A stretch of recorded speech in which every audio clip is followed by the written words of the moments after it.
Guys, may tanong ako sa inyo sa mga sikat na mga vlogger, sa mga nanonood.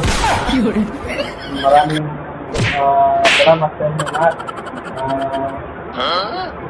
May tanong ako sa inyo kung ano ba talaga ang sekreto sa pagpaparami ng subscriber at pagkakaroon ng maraming views. So guys, tatanong na natin sa inyo para ma-inspire sa inyong mga ginagawa tulad ng pag-vlog at sa tamang pag-upload ng mga video. So guys, tatry lang ako at baguhan pa lang.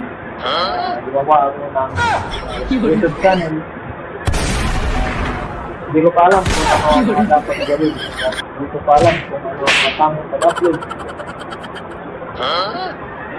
ng mga video sa YouTube. So guys, please like, comment, share. Maraming salamat sa mga nakakasagot sa ating tanong.